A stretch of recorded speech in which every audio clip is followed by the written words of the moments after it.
Stories from Vietnam continued to develop decades after the U.S.'s involvement in what became a protracted conflict. These are the stories of those who survived the Vietnam War, and of the families of those killed in action and were left with grief and questions. Dave Kovac of Morgantown, West Virginia, enlisted in the Marine Corps after graduating from high school at 17, volunteering to go to Vietnam. He was killed in 1965 during an ambush in a rice paddy. His sister, Mary Minnis of Adamstown, has worked in the intervening years to keep her brother's memory alive. After Dave died, a lot of his friends, some of them actually joined and went over because of his death. They just wanted to bring honor to him and to also do their part. So it was just a long, hard time being without him and realizing that he would forever be 19 and that the rest of us had to go on. It was so devastating to my father that as the news was full of Vietnam in the years following Dave's death, as young children, if we had the TV on and Dad was coming home from work, we knew we had to turn that TV off before he even walked in the door because it was just too hard on him to hear it all. It was still too early, I think, in the war for us to have faced that, what happened later when people returned. And I didn't know that many that returned that came home alive, so we weren't facing in our town a lack of respect to those who might come home. In 1968, Adamstown resident Lorraine House joined the Army Nurse Corps and volunteered to go to Vietnam rather than to Walter Reed, where she had originally been assigned. A week after she arrived in Chu Lai, a mortar attack killed a nurse in a nearby unit, the only American nurse to be killed by enemy fire during the war. The drill was that when the siren went off, you immediately put on your helmet and your flak jacket, and of course if we were in surgery, we just kept doing surgery.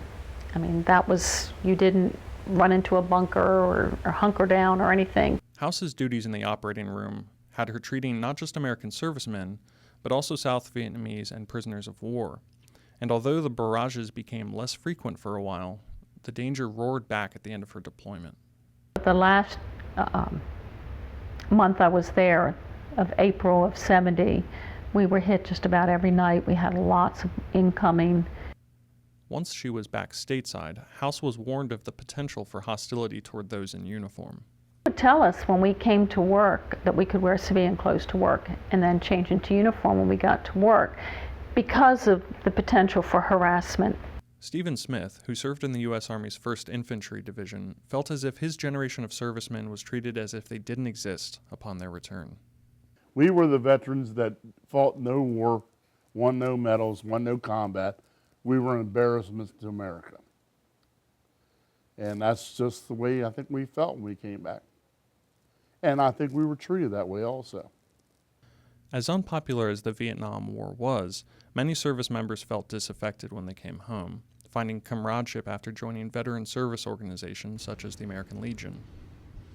Bob Wyatt, who was under fire nearly every day during his tour as a Navy Seabee in 1968 and 69, is emblematic of the many veterans who returned with profound emotional scars. Post-traumatic stress disorder, an affliction Wyatt struggled with silently for years, was induced by what he calls soul wounds. The idea that, I deeply believe that I could have friends I could walk down the street with and not worry about having one of them blow up, or I could be talking to somebody and that person isn't going to have their head cut off, within seconds. It wasn't until 2007, when Wyatt had just accepted an award for advocacy work he was doing for other veterans, that someone with the Veterans Administration asked Wyatt when he was going to address his own issues. As soon as they all left, I asked the social worker that worked for us, and he just looked at me and said, "Everybody knows you have PTSD, Bob." But PTSD wasn't the only affliction that went unacknowledged for decades after the war. Agent Orange, which was tested at Fort Detrick prior to the war, is an herbicide that was sprayed from U.S. aircraft in an attempt to diminish the enemy's ability to stealthily move men and supplies through the dense jungle. About 20 years passed before the Department of Veterans Affairs would recognize some of the conditions caused by exposure to Agent Orange. John Kraft stood in puddles of the chemical on a tarmac in Vietnam while serving as a mechanic in the Air Force in 1969. It wasn't until later when things started going wrong that you realized it wasn't okay. In 1988, Kraft was diagnosed with early-onset Parkinson's disease. This was almost a decade after he received a letter from the VA dismissing his worries of exposure to Agent Orange, calling them, quote, irrelevant. I mean, I didn't ask for anything. I didn't draft it, I enlisted. It could have been something else too. I could have been hit by an airplane, I could have been shot. So I just accepted it best I could. A lack of acceptance of service members during the Vietnam era made their transition home all the more challenging. I am so sad that a lot of people don't understand what a veteran really does and what he did. It's a hurt that I don't think will ever go away, especially for a Vietnam veteran. The hope for education that so many Vietnam veterans desire is one of the reasons people like Patty Redmond take part in the Library of Congress's Veterans History Project, which facilitates the documentation and preservation of individual service members' experiences. Redmond, who interviewed the sailor and nurse portrayed in the famous kissing sailor picture from Times Square on VJ Day, also interviewed her husband Robert, who was a Green Beret in the U.S. Army during Vietnam. Years later, when I started doing the interviews, I said, well, I'd like to interview you. And he said, well, I'll give you my story someday. Before he died of cancer, a known result of Agent Orange exposure, Robert allowed his wife to document his story, recorded bedside in the hospital on cassette tape. It wasn't their fault that they were there. They did what their government told them to do, but the public took it out on them. I guess the hardest part is to get the veteran to open up. Some people, most of the World War II and the Vietnam veterans have never told their stories before, and so if we can just get the individual to talk, they all have stories. And they're all heroes, regardless of whether they say they're not, and they did nothing. Looking back at the personal items sent home after Dave Kovac was killed in Vietnam, his sister Mary cherishes a handwritten letter Dave carried with him until the day he died.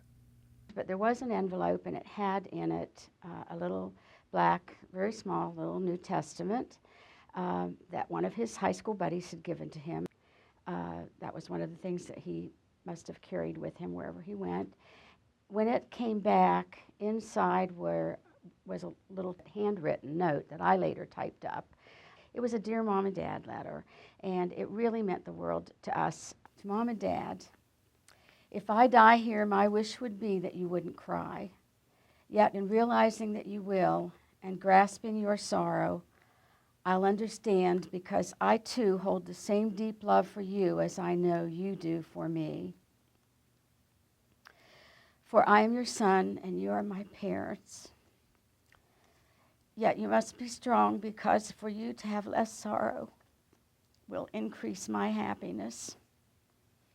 Feel not that my life was nipped at the bud of its blooming, but rather that God saw fit to bring to close the efforts of a young man for some reason unknown to us. And surely that reason must be for the ultimate